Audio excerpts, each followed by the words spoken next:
Alors, donc, je suis herboriste depuis quelques années maintenant, mais j'ai oublié totalement quand est-ce que j'ai eu mon diplôme, donc je dirais 4-5 ans. Et j'ai décidé, depuis longtemps déjà, j'avais décidé d'ouvrir une herboristerie, enfin d'ouvrir un commerce. Je savais pas vraiment ce que je voulais faire.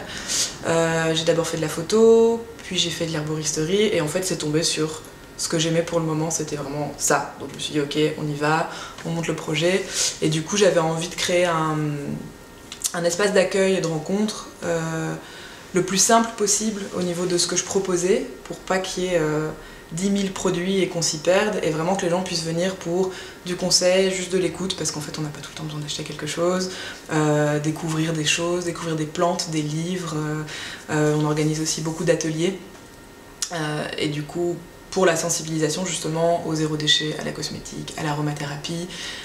J'organise beaucoup d'ateliers autour de la féminité, parce que c'est un grand thème du coup qui me touche personnellement, et j'ai énormément de questions autour de ça. Donc là je travaille avec des naturopathes et des énergéticiens, enfin voilà, pas mal de monde.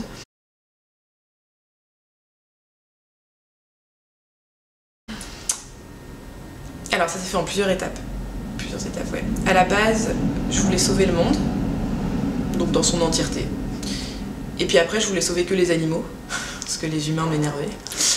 Puis j'ai revu quand même un peu plein de choses, et je me suis dit oui mais bon, on peut tous se sauver, et donc voilà, ça c'était un peu, ouais, sauveuse du monde, plus dirigée vers l'Afrique, parce que c'est voilà, un continent qui me touchait beaucoup. Après, je crois que j'ai vite voulu travailler dans le soin et dans l'aide. J'ai grandi dans la pharmacie de ma maman, donc qui avait une toute petite officine de campagne, donc avec tri des champignons en automne, on donne des tisanes et pas du dafalgan. Enfin, donc ça a quand même été assez. Je la voyais vraiment conseiller les gens, donc c'est venu très très vite en fait, de me dire mais en fait j'ai envie de discuter avec les gens, et en discutant avec eux, de leur apporter quelque chose. Je savais pas trop quoi, hein, mais et donc voilà. Puis après j'ai fait mes voyages, puis mes découvertes, et donc voilà. Mais la base c'était sauveuse du monde. C'est un gros boulot.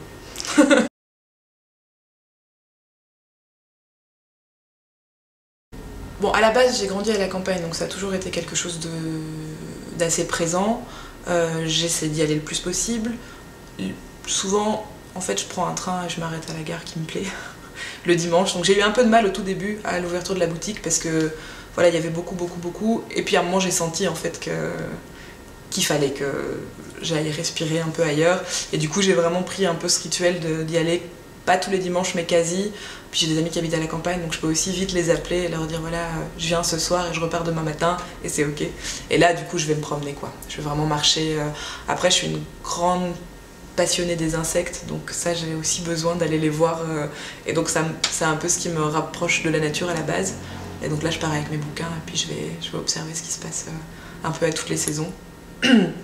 Et donc voilà, puis il y a aussi plein de plantes chez moi en fait. Ça c'est un peu ce qui me raccroche à la nature tous les jours. J'ai une mini forêt dans mon appartement.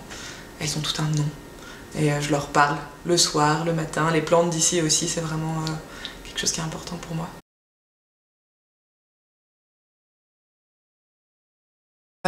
Dans les grandes bases, il y a stress, digestion, mais souvent lié au stress. Et problème de sommeil en fait. Ça c'est vraiment.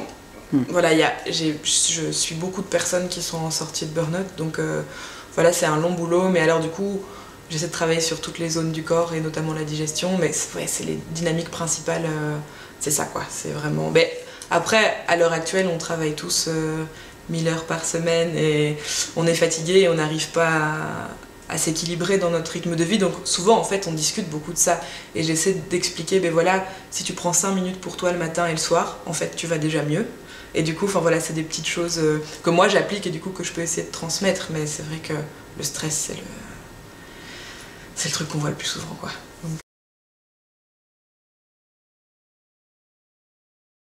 Alors les demandes les plus farfelues que j'ai, j'en ai pas souvent, mais c'est des demandes que j'adore, parce que j'aime beaucoup travaillé sur la psychologie. J'ai beaucoup de personnes, régulièrement, qui viennent me voir parce qu'on leur a jeté un sort. Et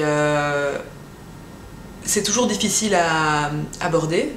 Des fois, c'est des personnes qui sont vraiment dans un état bon écoutez, on m'a jeté un sort, là je suis malade, ma famille est malade, c'est lui qui m'a jeté un sort, je sais pas comment faire. Et du coup, en fait, tout le jeu, c'est de voilà, d'accueillir ça comme quelque chose, c'est ok en fait, je ne vais pas vous regarder comme si vous étiez un être bizarre, et on va travailler. Mais ça, voilà, ça arrive pas tout le temps, mais voilà, c'est un peu particulier. Et les gens viennent souvent du coup quand il n'y a pas grand monde dans la boutique. Ils rentrent et je le sens en fait tout de suite. Ils sont oui, vous allez me prendre pour quelqu'un de bizarre, mais on m'a jeté un sort.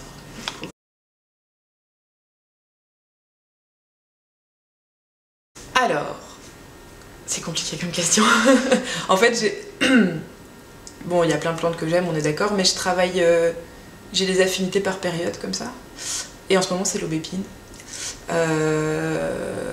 Notamment en revenant sur le nombre de clients que j'ai qui sont stressés en fait. Ben, j'adore l'aubépine parce que c'est la plante du cœur et en fait c'est du cœur physique et du cœur émotionnel et je la mets dans beaucoup de mélanges parce qu'elle est douce, malgré que la plante soit piquante à la base, elle a quand même une espèce de douceur, mais parce qu'elle se protège en fait et donc à l'intérieur c'est tout doux et donc souvent c'est un beau soutien et donc là je la mélange avec plein d'autres plantes comme l'angélique, la marjolaine, la mélisse et du coup je fais beaucoup de compositions à base d'aubépine. On peut l'utiliser aussi sur le long terme, elle est pas nocive au bout de X temps, il n'y a pas de dépendance, il y a vraiment et du coup elle est vraiment chouette, je l'aime bien.